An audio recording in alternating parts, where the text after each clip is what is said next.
Close your eyes for a moment. Take a deep breath and let yourself settle into this sacred space where your heart can unfold without fear. I want you to imagine with me.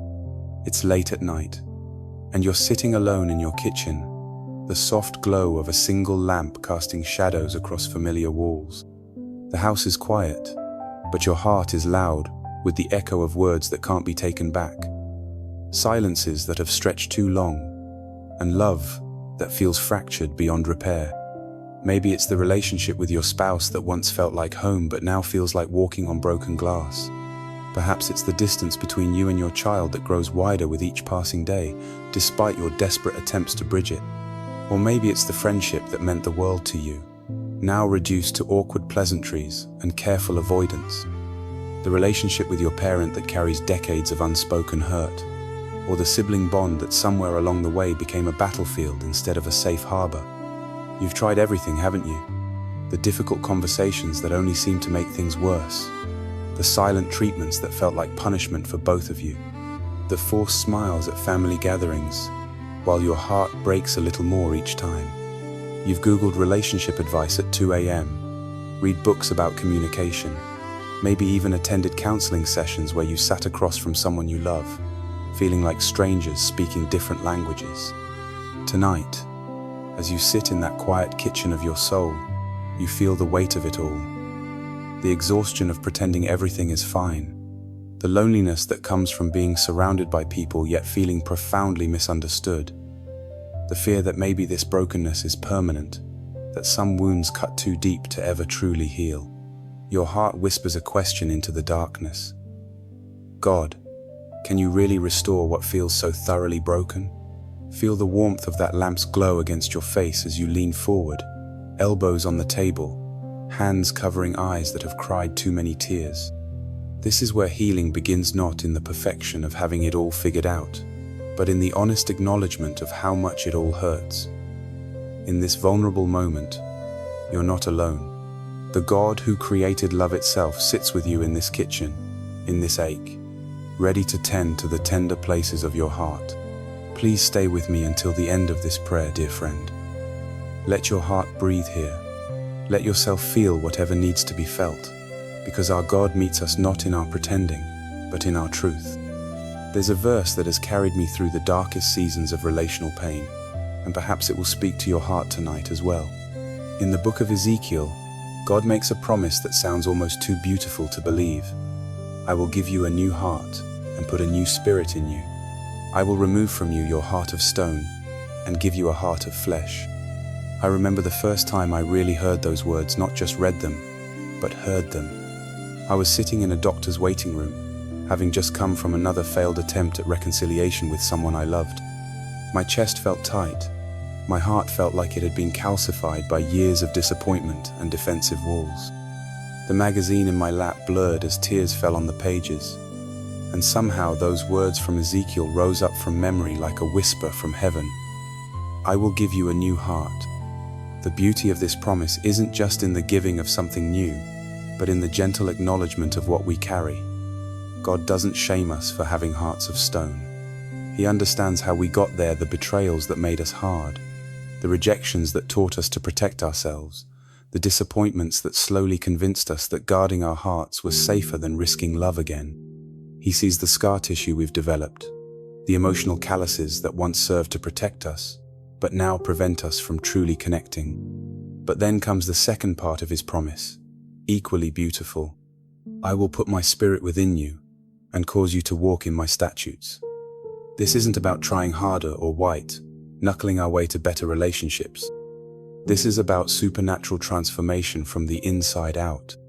God's Spirit working within us, softening what has become hard, healing what has been wounded, and teaching us to love with His love rather than our own limited, fear-based attempts. The Apostle Paul understood this deeply when he wrote to the Corinthians, "Therefore, if anyone is in Christ, the new creation has come, the old has gone, the new is here. All this is from God, who reconciled us to Himself through Christ and gave us the ministry of reconciliation." Can you feel the hope woven into those words? The old has gone. That means the old patterns of hurt and retaliation, the old scripts of blame and defensiveness, the old ways of loving that left us both empty and exhausted, all of it can be made new. And perhaps most beautifully, we're not just recipients of this reconciliation, but participants in it. We're given the ministry of reconciliation. We become conduits of the same healing grace that God has shown us. The relationships that feel most broken tonight might become the very places where God's reconciling love shines brightest. But there's one more verse I want to share, because it addresses the fear that whispers in many of our hearts. What if it's too late? What if too much damage has been done? The prophet Joel speaks God's heart. I will repay you for the years the locusts have eaten. You will have plenty to eat until you are full, and you will praise the name of the Lord your God, who has worked wonders for you. The years the locusts have eaten, isn't that exactly how broken relationships feel? Years of misunderstanding eating away at trust. Years of silence consuming the intimacy you once shared. Years of conflict devouring the joy you found in each other's presence. But God promises restoration even for the devoured years, even for what seems lost beyond recovery. Take a deep breath. Let these truths settle into the tender places of your heart like healing salve on wounded skin. God specializes in resurrections, in calling forth life from places that look like tombs. Your relationships are not beyond His reach. Heavenly Father, I come before you tonight with a heart that carries so much love, so much pain, so much hope, and so much fear, all tangled together like Christmas lights that have been stored away too carelessly. I bring you the relationships that matter most to me, the ones that have the power to bring me the greatest joy and the deepest sorrow, often in the same conversation. Lord, you know the specific faces that come to my mind right now. You know the history we share, the words that have been spoken, and the silences that have grown too loud. You know the patterns we've fallen into, the ways we've hurt each other, sometimes intentionally, but more often out of our own wounds and fears. You see it all not with judgment, but with the tender understanding of a Father who knows how hard it is to love well in a broken world. I confess to you, God, that I haven't always loved perfectly. I've been defensive when I could have been curious. I've been reactive when I could have been responsive. I've built walls when I could have built bridges. I've spoken harshly when gentleness might have changed everything. I've withheld forgiveness as if it were a limited resource, when you've shown me that grace multiplies when it's given away. Forgive me, Lord, for the times I've loved conditionally, keeping score of wrongs and measuring out affection based on performance. Forgive me for the times I've been more interested in being right than in understanding. Forgive me for expecting others to meet needs that only you can truly fill, and then resenting them when they inevitably fell short of being my Savior.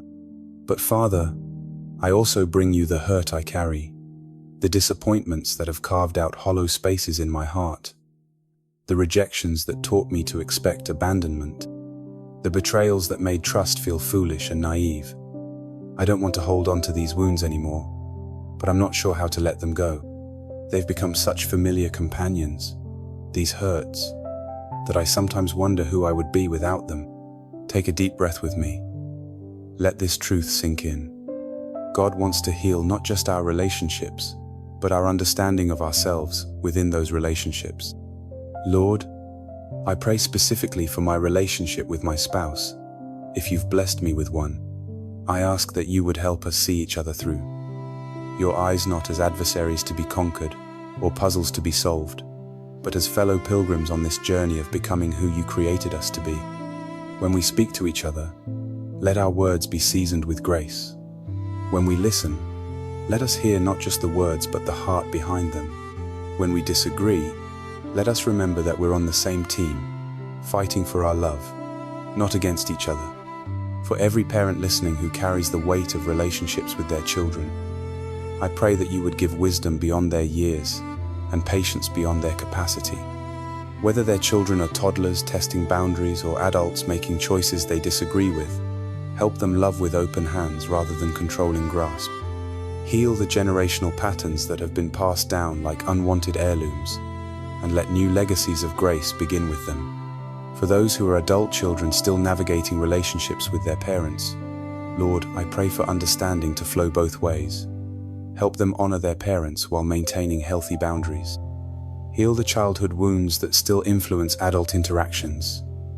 Give them the courage to love imperfect people perfectly, and the wisdom to know the difference between loving someone and enabling their harmful behaviors.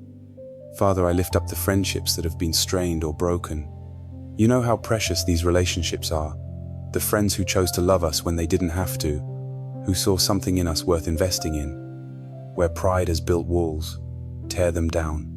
Where misunderstandings have created distance, bring clarity. Where time has allowed small hurts to grow into big grievances, bring perspective and grace.